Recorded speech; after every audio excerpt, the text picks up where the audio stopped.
آپ نے ابو عبداللہ کے لیے جو اتالیق مقرر کیا ہے میں اس سے ملنا چاہتا ہوں، وہ کوئی قابل آدمی معلوم ہوتا ہے۔ میں نے آج ابو عبداللہ کے خیالات میں کافی تبدیلی محسوس کی ہے۔ وہ اس بات پر ناراض ہو رہا تھا کہ میں اسے جنگ میں ساتھ کیوں نہیں لے گیا۔ ازغل نے جواب دیا، خدا کا شکر ہے کہ ہمیں ایسا آدمی مل گیا ہے۔ ان واقعات کے تیسرے دن بدر بن مغیرہ کو اطلاع ملی کہ عیسائیوں نے سرحد پر دوبارہ چھیڑ چھاڑ شروع کر دی ہے، اور اس نے اپنے سپاہیوں کو فوراً کوچ کی تیاری کا حکم دے دیا۔ رخصت سے پہلے جب وہ ابو الحسن سے ملا تو اس نے کہا، میں نے پوری تیاری سے پہلے اس صخرہ پر حملہ کیا تھا کہ لوگ خواب غفلت سے بیدار ہو جائیں۔ اب اس فتح کا یہ فائدہ ہوا ہے کہ میں چند ماہ میں انہیں فیصلہ کن جنگ کے لیے تیار کر لوں گا۔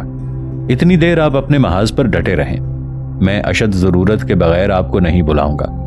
اگر آپ سرحد پر چھیڑ چھاڑ جاری رکھیں گے تو اس کا فائدہ یہ ہوگا کہ ہمیں تیاری کا زیادہ موقع مل جائے گا، اور فرڈیننڈ کی توجہ بھی 2 محاذوں پر بٹ جائے گی۔ ابو الحسن سے ملاقات کے بعد جب بدر بن مغیرہ قصر الحمراء سے باہر نکل رہا تھا، ایک لانڈی نے کاغذ کا ایک پرزہ اس کے ہاتھ میں دیا۔ ناظرین، آگے بڑھنے سے پہلے کامنٹ سیکشن میں ہمیں اپنی آراء سے ضرور آگاہ کیجیے گا کہ آپ کو ہماری یہ سیریز کیسی لگ رہی ہے۔ میں ہوں طاہر عبید چودھری۔ آئندہ آنے والی اقساط سے باخبر رہنے کے لیے ہمارے چینل کو سبسکرائب کر لیں اور ساتھ موجود بیل آئیکن کو ضرور کلک کر لیں۔ شکریہ۔ بدر بن مغیرہ نے دیکھا تو کاغذ پر یہ الفاظ لکھے ہوئے تھے، آپ کو نئی فتح مبارک ہو، ربیہ۔ ایک لمحے کے لیے بدر بن مغیرہ کے دل میں لطیف دھڑکنیں پیدا ہوئیں اور ایک جانی پہچانی صورت اس کی نظروں کے سامنے آ موجود ہوئی۔ بدر بن مغیرہ نے لانڈی کی طرف متوجہ ہو کر کہا، میری طرف سے ان کا شکریہ ادا کر دیجئے اور کہیے میرے لیے دعا کیا کریں۔ شام کے وقت ربیہ کو اپنے باپ سے یہ معلوم ہوا کہ سرحدی عقاب اپنے نشیمن کی طرف جا چکا ہے۔ ادھر فرڈیننڈ سرحدی عقاب سے انتقام لینے کی تیاریاں کر رہا تھا کہ اسے صخرہ پر ابو الحسن کے قابض ہو جانے کی خبر ملی۔ اس نے اپنے تمام گورنر اور سرداروں کو تیاری کا حکم دیا۔ یہودی تاجروں کے بھیس میں اس کے جاسوس اسے ابو الحسن کے عزائم سے باخبر کرتے رہے۔ اس نے ایک بہت بڑی صلیب اپنے محل کے دروازے پر نصب کروائی اور قسطلہ کے عوام کے سامنے یہ حلف اٹھایا کہ جب تم میں سے یہ صلیب قصر الحمراء کے دروازے پر نصب نہ کروں گا میں دم نہیں لوں گا۔ سلطنت کے تمام امراء نے اس کی تقلید کی۔ اس کے بعد سلطنت کے ہر گوشے سے لوگ قسطلہ پہنچتے اور اس صلیب کے سامنے یہ عہد کرتے کہ وہ غرناطہ کو فتح کیے بغیر اپنی تلواریں نیام میں نہیں ڈالیں گے۔ ایک دن غرناطہ کا ایک یہودی فرڈیننڈ کے پاس پہنچا اور اس نے ایک خط پیش کیا۔ خط پڑھ کر فرڈیننڈ نے ایلچی سے کہا، تم نے ہماری بہت بڑی خدمت سر انجام دی ہے، اور اگر اس خط کا جواب غرناطہ پہنچا سکو تو تمہیں بہت بڑا انعام دیا جائے گا۔ فرڈیننڈ نے کہا، اگر تم تحریری پیغام لے جانے میں خطرہ محسوس کرو تو ہم کل تمہیں ایک زبانی پیغام دیں گے۔ یہودی نے کہا، میں تحریری پیغام لے جانے میں کوئی خطرہ محسوس نہیں کرتا۔ غرناطہ سے آتے ہوئے کئی چوکیوں پر تلاشی لینے کے باوجود وہ یہ خط نہیں دیکھ سکے۔ فرڈیننڈ نے کہا، تم ہوشیار آدمی معلوم ہوتے ہو، لیکن تلاشی کے وقت تم نے یہ خط کہاں چھپا رکھا تھا؟ یہودی نے جواب دیا، یہ خط ابو داؤد نے میرے جوتے کے اندر سی دیا تھا۔ بہت اچھا، پھر کل تم ہم سے ملو۔ یہ کہتے ہوئے فرڈیننڈ نے ایک سپاہی کو بلا کر حکم دیا کہ وہ ایلچی کو شاہی مہمان خانے میں لے جائے۔ ایلچی کے چلے جانے کے بعد فرڈیننڈ نے دوبارہ غور کے ساتھ خط پڑھا اور کچھ دیر سوچنے کے بعد اٹھ کر ملکہ کے کمرے میں پہنچا۔ ملکہ، تم ہار گئیں، اس نے اپنی بیوی کے قریب بیٹھتے ہوئے کہا۔ آپ کا مطلب؟ تم نے ابو داؤد کے متعلق شرط لگائی تھی کہ ہمارے ساتھ وہ غداری کر رہا ہے۔ لو، یہ خط پڑھ لو، تمہارے تمام شکوک رفع ہو جائیں گے۔ بادشاہ نے خط ملکہ کو پیش کر دیا۔ ملکہ نے خط پڑھ کر کچھ دیر سوچنے کے بعد کہا، اس خط سے تو یہی معلوم ہوتا ہے کہ اس کے متعلق ہمارے شکوک بے بنیاد تھے، لیکن ہمیں یہ نہیں بھولنا چاہیے کہ لکھنے والا ابو داؤد ہے اور وہ جھوٹ کو سچ بنا کر پیش کرنے کی قدرت رکھتا ہے۔ اس نے ہمیں الحما پر اچانک حملے کی ترغیب دی ہے، لیکن مجھے ڈر ہے کہ اس میں بھی کوئی خطرناک چال نہ ہو۔ فرڈیننڈ نے جواب دیا، ابو الحسن کے ارادوں اور تیاریوں کے متعلق مجھے اپنے جاسوسوں کی زبانی بہت کچھ معلوم ہو چکا ہے۔ مجھے ابو داؤد کی اس بات سے اتفاق ہے کہ ہمیں صخرہ کے نقصان کی تلافی کے لیے غرناطہ کی سرحد کے کسی اہم شہر پر اچانک قبضہ کر لینا چاہیے۔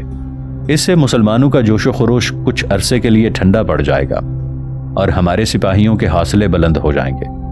میرے خیال میں قادس کا گورنر ان پر بے خبری کی حالت میں حملہ کر دے تو جس قدر آسانی کے ساتھ انہوں نے صخرہ پر قبضہ کر لیا ہے، اسی قدر آسانی سے ہم الحمہ پر قبضہ کر سکیں گے۔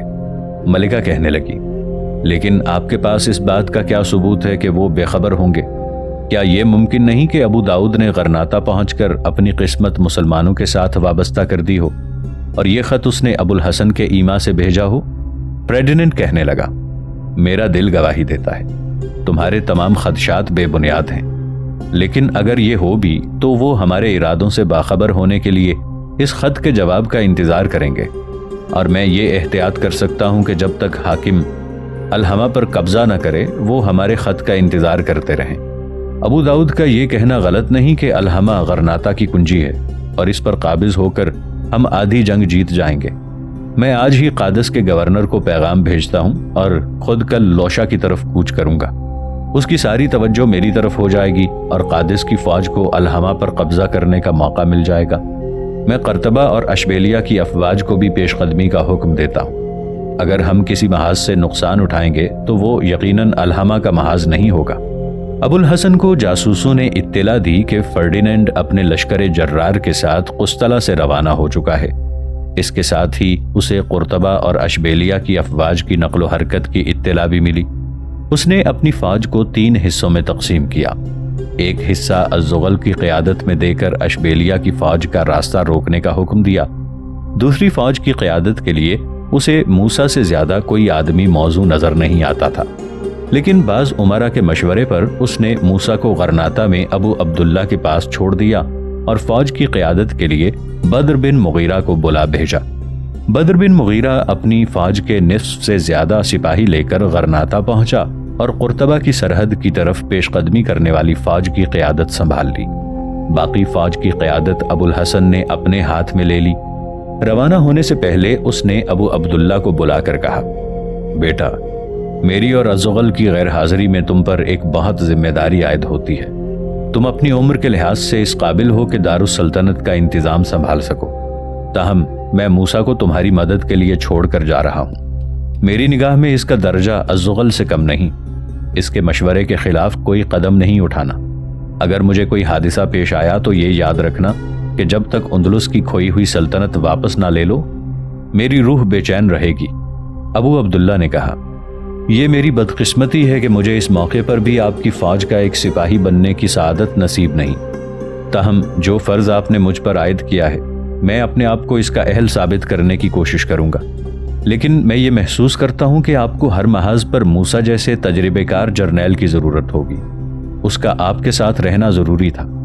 میری مدد کے لیے آپ کسی اور کو چھوڑ سکتے ہیں۔ ابو الحسن نے جواب دیا، تمہارا خیال درست ہے، لیکن موسیٰ کو یہاں چھوڑنے کی ایک وجہ یہ بھی ہے کہ وہ کمک کے لیے نئے سپاہی بھرتی کر سکے گا۔ غرناطہ سے کوچ کرنے کے بعد ابو الحسن نے سرحد کے ایک شہر کے پاس پڑاؤ ڈال دیا اور فرڈینینڈ کی افواج کا انتظار کرنے لگا۔ موسیٰ کی جگہ لینے کے لیے غرناطہ کی فوج کے 2 بہترین سالار الزیغری اور نعیم رضوان اس کے ساتھ تھے۔ 2 ہفتے گزر گئے اور ابو الحسن کو پتہ چلا کہ فرڈینینڈ کی افواج سرحد کے پار ایک مقام پر آ کر رک گئی ہے۔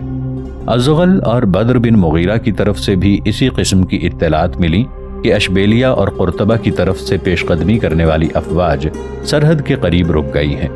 لیکن تیسرے ہفتے اسے اچانک یہ خبر ملی کہ حاکم قادس نے فوری پیش قدمی کے بعد الحمہ پر قبضہ کر لیا ہے۔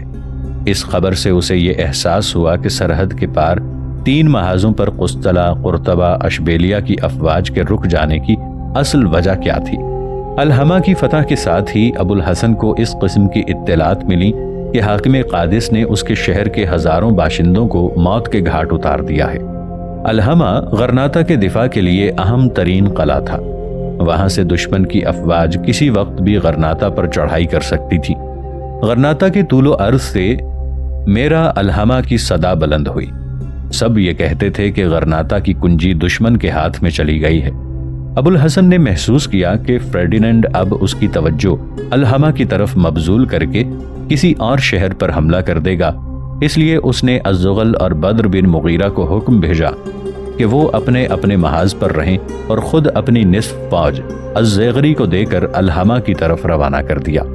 الزیغری نے الحمہ کو محاصرے میں لے لیا اور باہر سے رسد و کمک کے تمام راستے بند کرا دیے۔ فرڈینینڈ کو الحمہ کے محاصرے کی خبر ملی تو اس نے اپنے لشکر کو تینوں اطراف سے پیش قدمی کا حکم دیا۔ سب سے پہلے بدر بن مغیرہ کے ساتھ قرطبہ کی افواج کا تصادم ہوا۔ بدر بن مغیرہ نے انہیں سرحد میں داخل ہونے کا موقع دینے کی بجائے خود سرحد عبور کر کے حملہ کر دیا۔ قرطبہ کے لشکر کے مقابلے میں اس کی فوج کی تعداد بہت کم تھی، لیکن اس کے طریقے جنگ کے سامنے قرطبہ کی افواج کی پیش نہ گئی۔ بدر بن مغیرہ کسی میدان میں اپنی فوج کی قوت کی نمائش کرنے کی بجائے چند دن اپنی فوج کے طوفانی دستوں کے عقبی حملوں سے قرطبہ کی فوج کو سخت نقصان پہنچاتا رہا۔ اس کے سواروں کے چند دستے اچانک دشمن کے ہراول کے سامنے نمودار ہوتے اور باقی میمنہ اور میسرہ اور عقب کی صفیں درہم برہم کرنے کے بعد غائب ہو جاتے، اور یہ عمل دن میں کئی بار دہرایا جاتا۔ قرطبہ کے سپاہیوں کو یہ معلوم ہو چکا تھا کہ غرناطہ کی فوج کا سالار سرحدی عقاب ہے، اور وہ یہ سمجھ چکے تھے کہ وہ آگے بڑھیں یا پیچھے ہٹیں، دونوں صورتوں میں ان کی تباہی ناگزیر ہے۔ دوسری طرف الزغل کی فوج کے ساتھ اشبیلیہ کے لشکر کی چھیڑ چھاڑ شروع ہو چکی تھی۔ فرڈینینڈ کو قرطبہ کے سالار کی پریشانی کا علم ہوا تو اس نے لوشا پر چڑھائی کر دی۔ ابو الحسن اس کا ارادہ بھانپتے ہی لوشا کے نواح میں جا پہنچا، لیکن جاسوسوں نے اسے اطلاع دی کہ فرڈینینڈ کی افواج اس کے اندازے سے بہت زیادہ ہیں۔ ابو الحسن کو غرناطہ سے کسی بھاری کمک کی توقع نہ تھی، اس لیے اس نے الزغل کو بلا بھیجا۔ الزغل کو بھی لوشا کے محاذ کی اہمیت معلوم تھی، لیکن بھائی کی مدد کو پہنچنے سے پہلے اس نے اشبیلیہ کی فوج پر زوردار حملہ کیا اور اسے کافی نقصان پہنچانے کے بعد لوشا کا رخ کیا۔ اس کے ساتھ ہی اس نے الزیغری کو یہ حکم بھیج دیا کہ اگر اشبیلیہ کی افواج الحمہ کا رخ کریں تو تم محاصرہ اٹھا کر لوشا پہنچ جاؤ۔ الزیغری ایک مقام سے الحمہ کی فصیل توڑ چکا تھا کہ اشبیلیہ کی ٹڈی دل افواج پہنچ گئی۔ اب شہر کو فتح کرنے کی بجائے اس کے سامنے اہم ترین مسئلہ اپنے سپاہیوں کو بچا کر نکالنا تھا۔ ان کے گرد چاروں طرف سے اشبیلیہ کی فوج کا گھیرا تنگ ہو رہا تھا۔ الزیغری نے مایوسی کے عالم میں بھی ہتھیار ڈالنے کی بجائے لڑنے پر ترجیح دی اور فوج کو منظم کر کے ایک طرف دھاوا بول دیا۔ سب سے آگے نیزہ بازوں کی قطاریں تھیں اور ان کے پیچھے پیادہ فوج تھی۔ نیزہ بازوں نے گھیرا توڑ کر پیادہ فوج کے لیے راستہ صاف کیا اور الزیغری کے سپاہی کسی نقصان کے بغیر لڑتے بھیڑتے ایک ندی کے پل تک پہنچ گئے، لیکن دشمن کی فوج کا ایک دستہ اس پل کے دوسرے سرے پر پہلے ہی تاک لگائے بیٹھا تھا۔ الزیغری کی فوج پھر ایک بار دشمن کے نرغے میں تھی اور ان پر چاروں طرف سے تیروں کی بارش ہو رہی تھی کہ اچانک ندی کی دوسری طرف سے اللہ اکبر کا نعرہ سنائی دیا اور آن کی آن میں 500 سوار گرد کے بادلوں سے نمودار ہوئے۔ انہوں نے پل کے دوسرے سرے پر الزیغری کا راستہ روکنے والے دستے پر حملہ کر کے پل بھر میں ان کا صفایا کر دیا۔ جب الزیغری کے پیادہ اور سوار سپاہی ندی کے دوسرے کنارے ایک محفوظ مقام پر پہنچ گئے تو اسے پتہ چلا کہ اس کے مددگار غرناطہ سے آئے تھے۔ اس نے دستے کے سالار کے ساتھ ملنے کی خواہش ظاہر کی تو ایک نقاب پوش نے گھوڑا آگے بڑھا کر تحکمانہ لہجے میں یہ کہا، یہ باتوں کا وقت نہیں، تمہیں فوراً لوشا پہنچ جانا چاہیے۔ الزیغری نے نقاب پوش کی آواز پہچانتے ہوئے چونک کر کہا، میرے ساتھ اس طرح بات کرنے والا موسیٰ بن ابی غسان کے سوا اور کون ہو سکتا ہے؟ نقاب پوش نے کہا، لیکن میرے یہاں آنے کا کسی کو علم نہیں ہونا چاہیے، سلطان بہت ناراض ہوگا، ان سے میرا ذکر نہ کرنا۔ میرے لیے غرناطہ چھوڑنا خطرے سے خالی نہیں تھا، لیکن ابو عبداللہ کو یہی خیال ہے کہ میں فوجی مستقر میں موجود ہوں۔ یہ کہہ کر موسیٰ نے اپنے ساتھیوں کو اشارہ کیا اور گھوڑے کو ایڑ لگا دی۔ الزیغری کے سپاہیوں نے جس طرح ان 500 سواروں کو گرد کے بادلوں سے نمودار ہوتے دیکھا تھا، اسی طرح انہیں غائب ہوتے دیکھ رہے تھے۔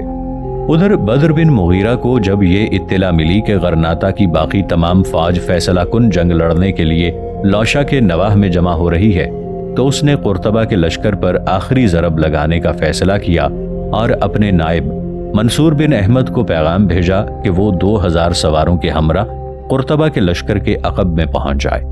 منصور بن احمد اپنے راستے کے شہروں اور بستیوں کو تاراج کرتا ہوا ایک حیرت انگیز رفتار کے ساتھ قرطبہ کے لشکر کے عقب میں جا نکلا۔